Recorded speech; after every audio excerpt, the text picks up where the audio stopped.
everyone. Happy Friday. Hope everyone's doing well today. My name is Julie Martinez, and I'm with the marketing department here at Global eTrade Services, otherwise known as GeTS.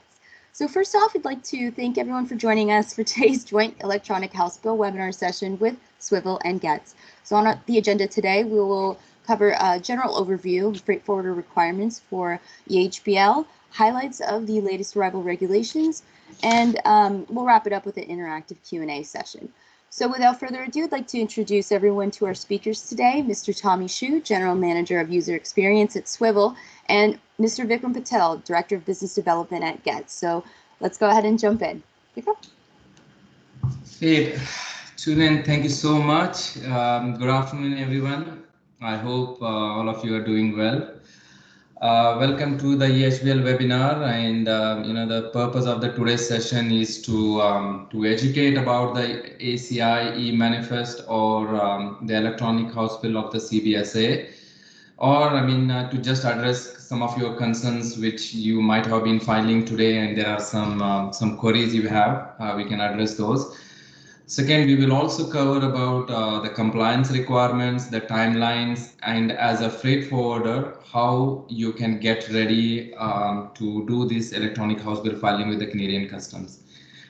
There's a lot of information, and but I believe at the end of the webinar, I hope you will know, what is required, how you can submit the electronic house bills, and the steps you need to take. Okay. As I cannot cover all of the possible scenarios, so we are arranging free one-on-one sessions. So you can send us an email, which I will share at the end of this session, and we will arrange those sessions to discuss about your scenarios. Okay. Before I go through the agenda and the discussions of the eHBL, let me quickly go through and introduce a little bit about our company, Global eTrade Services. We are 100% owned by Crimson Logic. So many of you might be knowing Crimson Logic. We have been in this industry for 30 years doing single window implementations across the globe. Port of Singapore Authority, PSA, and Enterprise Singapore are our shareholders. So what do we do here at GeTS? We are a platform company. We do the orchestration of the physical logistics, the compliance, and the financial requirements of the trade and supply chain industry. So what does that mean actually? That, every aspect of the freight, basically, whether it is the movement of the cargo from the port to the warehouse, there are many partners on our platform, excuse me, such as the CFS stations, the warehouses, the carriers. They are all on our platform. With the help of them, the physical logistics of the physical movement of the cargo, the compliance, we are connected to 61 customs across the globe through directly or through our partners.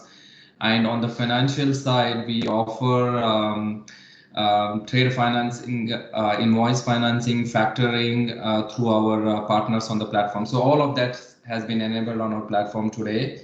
So what do we bring actually? So we do have a deep understanding, deep G2B expertise or the B2B domain expertise. As I mentioned earlier, we have been doing this business for the last 30 years. In the last year, we have done close to 31 million transactions, an increase of 150% in the last 1 year, and almost 175,000 different participants or parties are connected through our platform today. These are the nodes. These are the customs nodes across the globe. We have around 61 connectivities, especially here in North America, the US, Canada, Panama, and other countries as well here. So moving on to the agenda today, let's begin with the overview of the Electronic House Bill, the ACI process, which you were all aware about. What was the ACI process versus the new Electronic House Bill systems. We will then discuss about the timeframes. You need to meet these timeframe requirements for all the different modes. Some basic house bill fundamentals, not in going very in depth about them. Some next steps you can take to enable yourselves for this compliance. I would have Tommy talking about the Swivel ARP later on, and then we end up with a question and Q&A session. Okay. So before January 4th, as you all know, the ACI supplementary reporting process, the freight forwarders could do the filing. If there is a consolidated shipment, the freight forwarders could do the self-filing of those consolidated shipments, the house bill information, or you can request the carriers to file on your behalf. And most of the time, the carriers were doing that supplementary information, filing of that supplementary information of the consolidated. So as a freight forwarder, you were not obligated to do that filing. It was the responsibility of the carriers then that they have to do the filing. So the carriers would used to do all of that filing. They were only filing at the top level house bill data as required by the CBSA. Now you keep seeing these messages on the carriers websites that they will no longer do the house bill data filing, and you have to start filing. So after January 4th, under the house bill manifest reporting, the freight forwarders has the obligation to send these electronic house bill to the customs prior to the arrival. So it is an electronic, and you have to start sending those before the shipment arrives into Canada.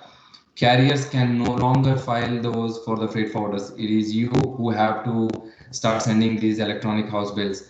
All those consolidations at any level, all the different levels, you have to start filing those house bills. For example, if you see in this picture, the carriers were only doing the filing at the top level here in the past. So if it is a consolidated, then the carrier would submit an ACI supplementary here.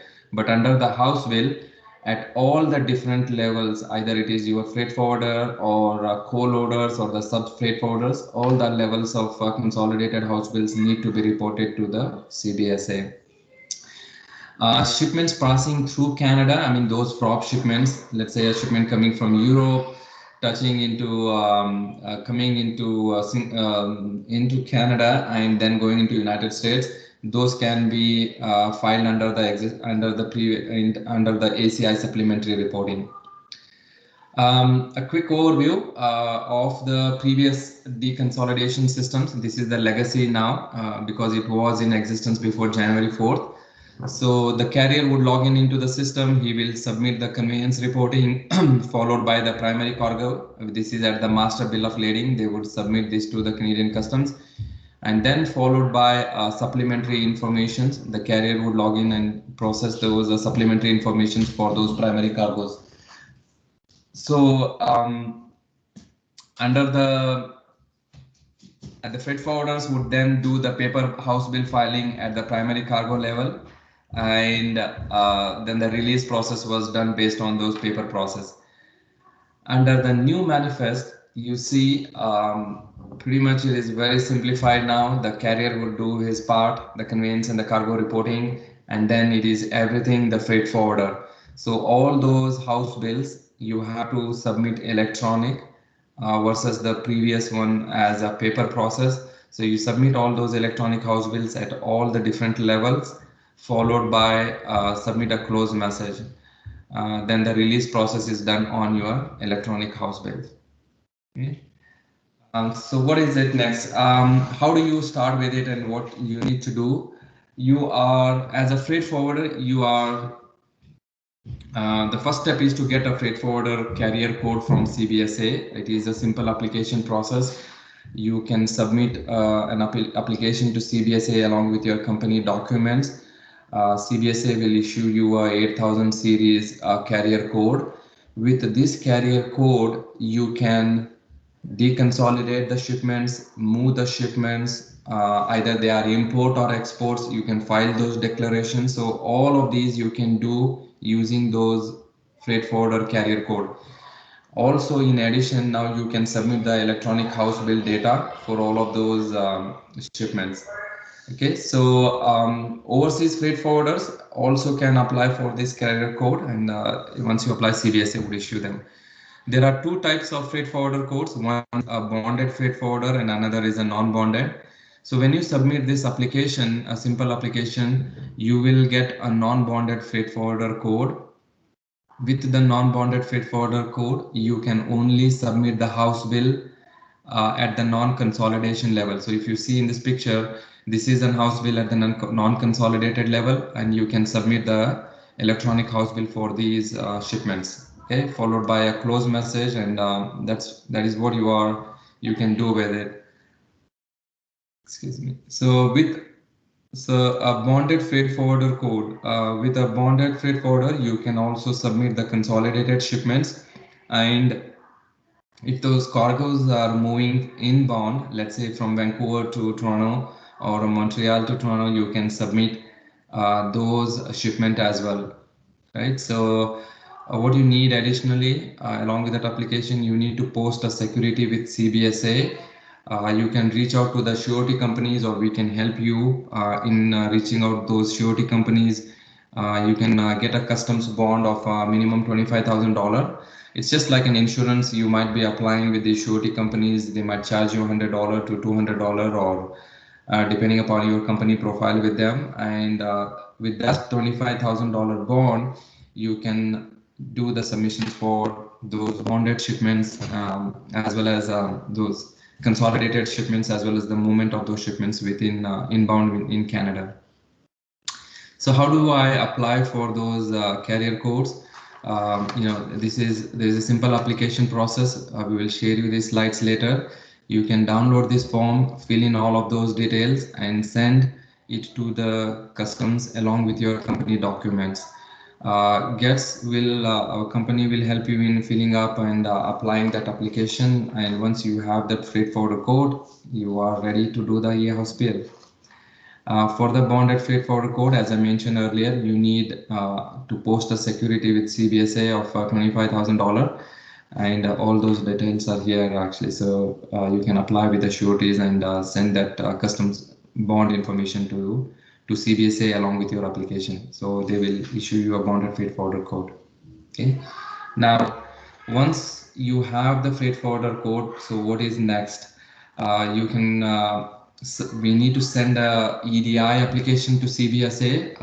All that EDI application is available on our portal. Download that application, fill in all the details. As I said earlier, we will assist you in that application process. And once that application is sent to CBSA, they will set up a profile for you. And once that profile is ready, you can start sending the electronic house bills from our system. If you don't have a freight forwarder code today, the first step is to get that bonded or non-bonded freight forwarder code, followed by the EDI application process. Okay. Now, the time frames for the marine mode or the ocean, you need to report 24 hours prior to the loading of the container. A lot of our customers, we have seen a trend that they have been doing these electronic house bills when the ship is sailing on the way, etc. Those are all late filings, and they will invite a penalty in future. So be careful that you need to submit these electronic house bills 24 hours prior to loading into the container. The reason behind this is that the customs, if they have to reject your shipments for do not load messages, you have enough time to unload from that container before it is being loaded into the ship actually. So it's not that you do the filing when the ship is already sailing and it is too late actually. For air mode, it is for 4 hours arrival prior to the arrival into Canada. For rail, which is coming from United States only, 2 hours prior to the arrival, and highway is 1 hour. Now, there's a lot of data on this slide. I just want to basically cover about the house bill and the close message. As I will be sharing these slides, you can go through it. If you have any questions or anything, you can send us those emails. So electronic house bill, if you see this container, all of these shipments, you have to submit the house bill manifest information for each of these shipments. So this is, as I mentioned earlier, 24 hours before loading into the container, submit all of those house bills. Once they are all accepted, as you close the container door, you submit the close message as well. So the close message serves two purposes. One is to inform customs that all the house bills has been filed. And secondly, it also establishes the house bills link with the previous cargo control number or the primary cargo control number. So when you submit that close message, you will start receiving the match messages, which means your house bill has been matched with the primary cargo control number filed by the carrier. Okay. The back-to-back buyers, multiple consolidation, multi-shipment consolidation. So as long as there is a consolidation and there is a freight forwarder involved, you have to submit the electronic house bill. In the nutshell, that's the message basically. So all the kind of consolidations require electronic house bill. Let's go through very quickly about the submission flow. Usually what happens is, if you look at it, the carrier will start doing the conveyance reporting. It means that that particular ship is sailing from, let's say, Shanghai to Vancouver. So the carrier will go ahead and report the conveyance, followed by he will submit the cargo reporting using his 9000 series carrier code. So this is at the master bill of lading level. The carrier will submit those conveyance and the cargo, and at the cargo level, after he submits, he would indicate them to be consolidated or non-consolidated. If those cargoes are reported as consolidated, then an house bill is being expected under that primary cargo control number. So as a freight forwarder with your 8000 series code, you will submit all of those house bills, and followed by a close message which will match the house bills with the primary cargo control number. Okay, so if you have a co-loader, or if one of your shipment is consolidated further, then you would expect that the co-loaders or the sub-freight forwarders will submit the house bills, and they will refer the previous cargo control number as your house bill cargo control. The difference between here is that for the co-loaders, the previous cargo control number is your house bill cargo control, while at the master loader, the previous cargo control number is the primary cargo control number. So at all the levels of the house bills, it has to be reported to the CBSA. Very quickly, this is for the carriers, not for the freight forwarders. We do have a system for carriers today. They log in into our system and start doing the conveyance reporting. So as I mentioned, in the conveyance reporting, they would log in and specify the vessel name, voyage, date and time, where it is sailing from and where to. Followed by, they will start submitting the cargo reporting. So if you see, this is the cargo control number starting with the 9000 series number. They will start sending those. If it is a consolidated, like the CCN-C and CCN-A, the supplementary required indicator is set as yes. It means that I know it is a consolidated shipment. If it is no, then it is the CCN-B. For those shipments, there is no house bill requirements. Once these are created, as a freight forwarder, you can log in into the system and you can create that house bill cargo control and link that house bill to the previous cargo control number or the primary cargo control number. In this scenario, the previous and the primary are the same because it is a back-to-back shipment.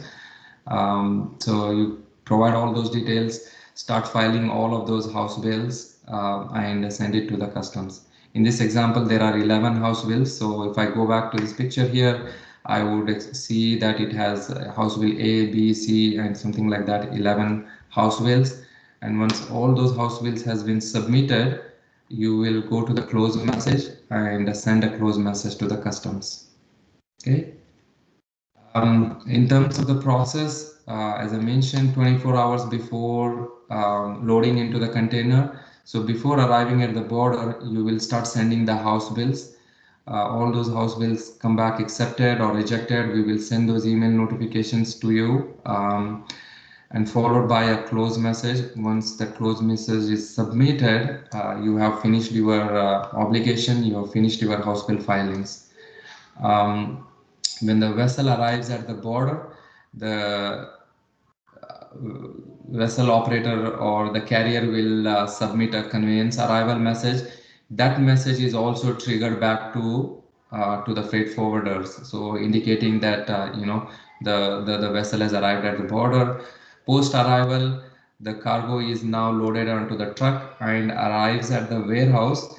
Once it reaches the warehouse operator will send a welcome message. that message is further triggered down back to the freight forwarders as well. So from beginning till the end, you get all those kind of notifications from customs. Okay, so these are the 10 different types of status notifications you can receive from customs, apart from accepted or rejected of the house bills. Some of them are like match and not match, deconsolidation, held by customs, all the different types of notifications. I would like to cover one important aspect of the manifest forward here. As a freight forwarder, you can take benefit of this manifest forward feature. This manifest forward will help you as a freight forwarder to inform the other members of the supply chain of that particular shipment to be aware about your electronic house bill actually. So you can, in the status notification party, you can inform the electronic house bill by providing the warehouse operator code or master co-loader. Let's say if I take this example here, if you are a co-loader, when you submit this house bill, and you need to inform to your master loader that your house bill has been submitted. When you submit this house bill, in the SNP party, indicate the freight forwarder code of the master loader. So by doing that, when you submit your house bill, the master loader will get a notification from customs, from CBSA, that the house bill has been filed. So this is in a long term, if you have this process, it will enable efficiency and the communication backlogs or groups, if there are any, that will all be resolved actually. So I hope you will take advantage of the manifest forward feature. Okay, penalties and other costs of not filing. When the container arrives and if you have not done the electronic house bills, it's a very expensive release process. There are these demurrage charges at the port. There are these, you have delayed the delivery to your customers, perishable goods, and etc. In addition to that, customs will also have an AMS penalty. For the first mistake, it is 500, 750, and subsequently 1500 actually. So I hope you don't want to end up into giving those penalties. What are the options? Today, we do have a web portal. As I've shown some of the screenshots, we can create an account for you. You can log in into our portal. It has a lot of value-added services such as templates, autofills, uploads. Let's say if you have around 2,000 shipments, we will give you an Excel sheet. You can create all of those house bills in that Excel, and you can upload within minutes. All those 2,000 house bills will be created in our system. We also do the integration. If you have an FMS system, an ERP system such as the Swivel's ERP, we have done those integrations. So you can continue to use the ERP or the FMS system and start sending those data from your system. And through the integration, that data will come to GeTS and we will send it to the customs. We also offer a managed service wherein you can send in your documents, the bill of ladings, airway bills through email attachment to us, and our 24/7 back office team will process those transactions for you. Okay. What do we bring the value by using our service? Of course, we are cloud-based. You don't need to install any software or anything like that. You just will be provided a user ID, password, log into the portal. You can access at any time, any place. Cost effective. We do see that the freight forwarders, the foreign freight forwarders, requesting the local agents here to process their electronic house bill, and the fees ranges from $25 to $50 a house bill. You can do this as self-filing actually, and thus save the time as well as the cost.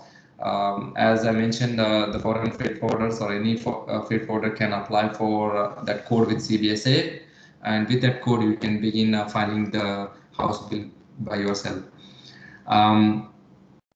We think that this is a great opportunity for the freight forwarders in overseas to offer services, the last mile services, or offer services here in Canada by doing the self-filing. It is a great opportunity for you to grow your services here in Canada and the United States.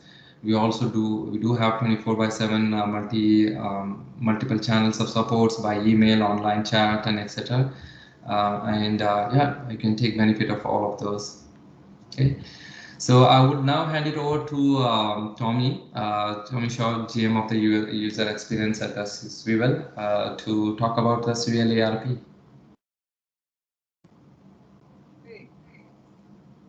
Great, Malcolm.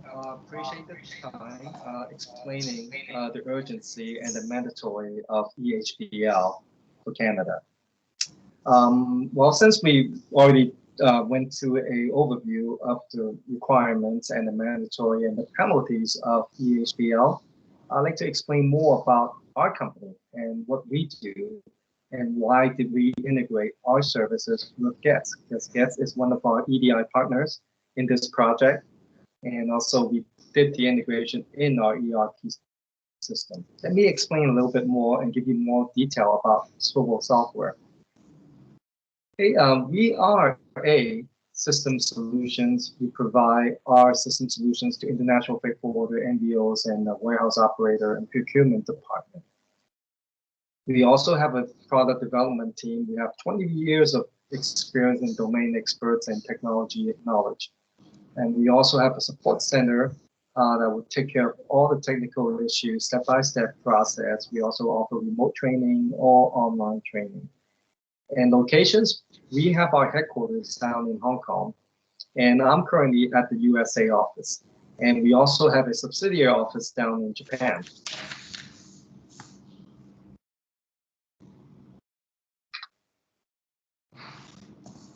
Okay.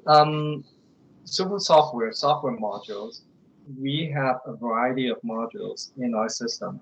Starting from purchase order, we have a CRM system that's able to generate sales opportunity and provide rates quotations, and also it has a tariff tracking capability in the system.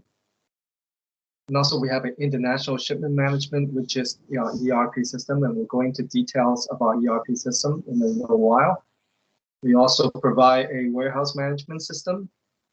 So basically, we are a total supply chain management with our 360 control tower, and we'll get into that part, and we'll show you some slides on that. Getting back to the Swivel ERP system, the advantages of a ERP system, basically, again, all SOP procedures are operating the same procedures that's set up in the beginning. And also accurate EDI data transmission. By having GeTS as one of our EDI provider, we're able to extract data from the shipment level, which is the SO shipping order level, into a EDI transaction. And I can show you that in a little while. Corporate branches data are all centralized under the same ERP system. Tasks and workflow are all created across all branches. Again, at the very end, you want some good analytical data for reporting. So our ERP system combine all these advantages and provide the service and systems you need.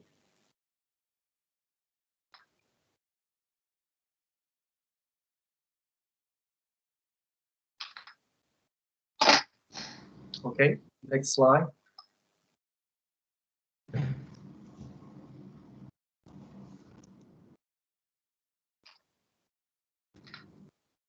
Okay. Next slide. This is how our cloud software looks like.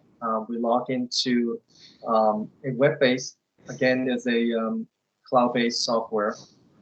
Once you log in, you're able to see multiple branches and multiple offices within the same database, starting from corporate, Hong Kong, Singapore, United States. Basically, these are all branches within a corporation. We can set up basically a branch just doing business as a single entity. So these corporations does not need to be in there. This is set up as a corporation.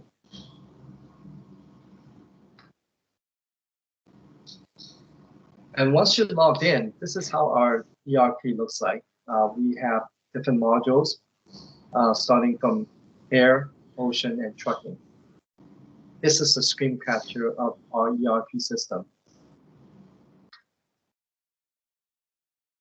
Now we're going to explain a little bit about AR, API, and FTP application architecture infrastructures. Basically, these are the workflows that we have built and programmed in our system. And this is the EDI transmission architecture here. As you can see, EDI services, AMSs, all are calculated and transmitted to our EDI services.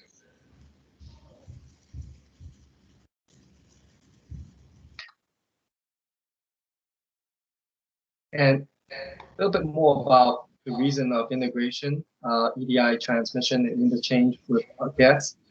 The advantage of a EDI integration platform, basically it creates a unified single platform system.